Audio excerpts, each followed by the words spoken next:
I'm going to show you in a moment on the screen the Telegraph article this photo comes from. But here is the photo.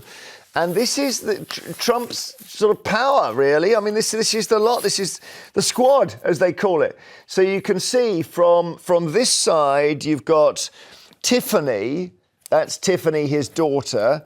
That's Michael, her husband.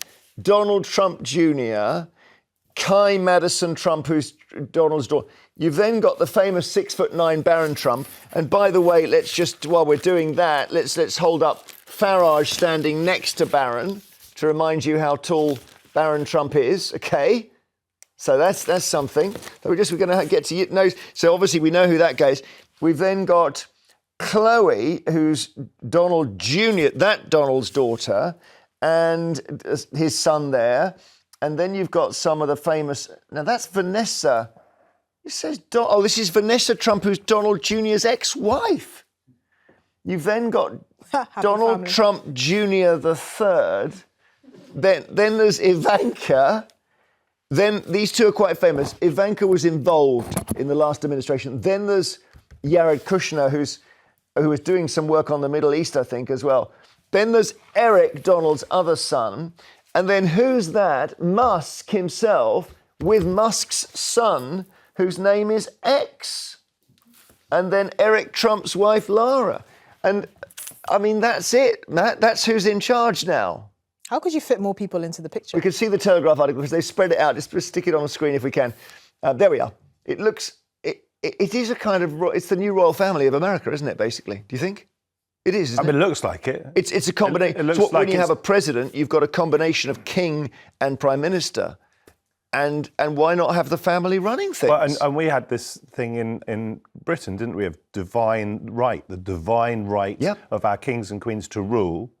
And he has absolutely been given that divine right by extreme Christians in the United States. So it all fits. People saying and that... Hispanics and blacks and the Amish and women. So it's and a lot. I don't really think there's much of a story here because, like, there's not much of a story. Sorry, he's just one. In this well, yes, there's a huge story, but in this picture, because the article is saying no RFK but Musk, Pompeo, and the UFC. Well, no Melania as well. Well, I was just about to say his wife. Where's the in wife? That picture. Yeah, exactly. And I don't know if you could fit more people in. And RFK, I believe he was doing an interview actually live because I watched it. I think it was with CNN. So I don't think he actually had time to explain. RFK is the son of Bobby Kennedy. Yeah. He's a big anti-vax character and he's got a lot of strange views on health and he may become the health secretary. I mean, I wouldn't characterize it as strange because I think a lot of what he's saying about what the corruption in the federal health agencies and the kinds of things that are being pushed and lobbied onto the American public and particularly the kinds of foods they consume, I think holds a lot of weight. All right, interesting. Do we know where Melania is? Because she appeared a few times in the campaign. Where is she? I don't know. I mean, again, it comes back to our... to judge you by your own standards here, you were saying we shouldn't comment on Therese Coffey's clothes. Completely different. Maybe we shouldn't comment... Maybe she was in the loo. For a family photograph when you've just been elected the 47th president. She's got a right to be missing. I'm sorry, I don't buy that analogy. The reason I ask it is because she was used by Donald Trump as a political tool during the campaign. So it's completely reasonable for us to ask why she isn't in the photo. She was hardly around, and it may be... if they're married... She was around. She appeared at rallies. But she's always been... She's actually one of the most notoriously private former First Ladies and now soon to be First Lady again. And Kamala used her husband on the campaign trail. So not during the campaign. And we've had... Now, Matt has had an interesting one with Elon Musk, because you put a tweet up, and he referred to it, right? Have you got your tweet? I have. Show us, Matt. Let's see this. Can you see? Yep, tell us what it says. So, some wisecrack on Twitter or X discovered an old tweet that I'd made saying I'd never been mugged in London because I think I was defending London from racists and Islamophobes at the time on Twitter. Yeah. And then I had my phone nicked from behind by someone on one of those electric bikes when I was holding the dogs in one hand and probably tweeting in the other hand. Yeah. Someone nicked my phone and then some guy in America with 1 million followers put these two tweets together and Elon Musk thought that it was the appropriate response to laugh in my face. Here is the Musk response. So, Matt... And he is now the power behind the Trump throne. So, Matt says London's safe and there's no crime, and then separately he has his phone nicked.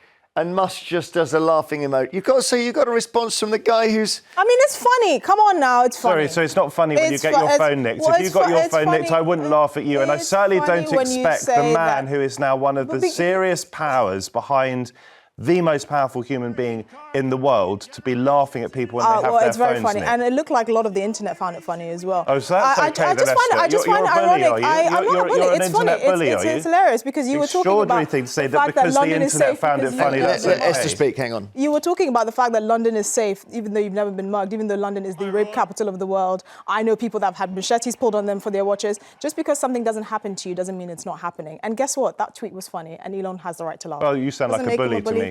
Well, Okay, you don't right. understand irony, and that's not my fault. Okay, in the Times, Putin, here we go, speaking of bullies, Putin welcomes manly Trump's Ukraine pledges. So here is, obviously this is a bad time for Zelensky of Ukraine because he's starting to think, well, Trump will probably say, and I've already seen reports saying that Trump will just ask for basically what would you call it? A no man's land.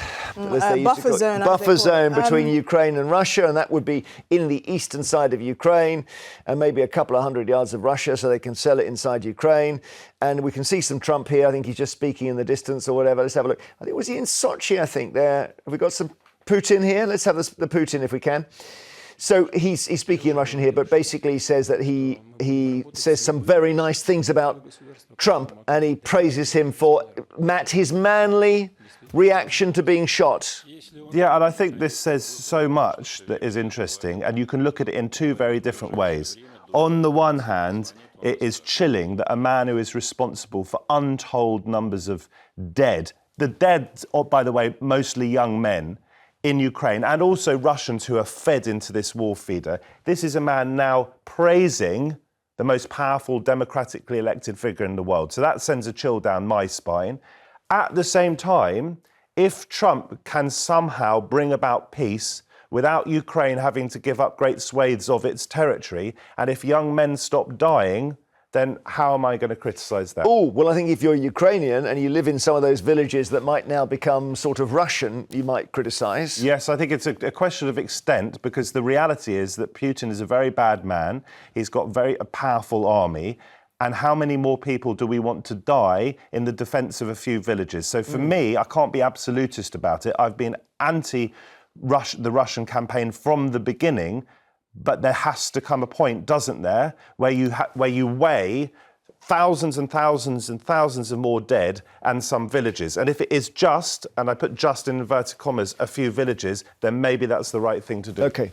We're going to talk about Ian Botham in just a second, but that's separate. But I want to ask you about what Matt has said there, because the argument against what Matt has said is that once you allow Russia to have some of Ukraine, they're going to skip into Latvia, and then Lithuania, and then Estonia, and then have a bit of Poland as well. Well, I mean, the question is whether you're allowing Russia to have that bit of territory. I think from the article you're citing, Trump's proposal, this is speculative, is a buffer zone. I.e., this is no man's land. So Russia doesn't have it, neither does Ukraine. Well, hang on a minute. Hold on. And just on the point that, Putin is sort of praising Trump's response to when he was shot. So did Mark Zuckerberg, but that wasn't a story, right? Mark Zuckerberg actually said it was bad, ASS. But that's not a news story. But Putin saying it, I understand given the context, it's quite concerning. But, there have been people that have said it that are not necessarily fans of Trump. And also, just to put it in the wider global context, if you're an Egyptian and the price of your basic staple foods has inflated by 150%, you might want the Ukraine war to end because Ukraine is where most of them were getting their wheat. If you're Turkish and inflation is in the double digits for you because of a lot of the global instability related to the Ukraine war, you might want this to end. So this is more than just, Trump being on the side of Putin or the war not ending in favourable terms of Ukraine. There are wider implications that we need to consider. Understood. And Americans are not, a lot of them don't like spending money on that war.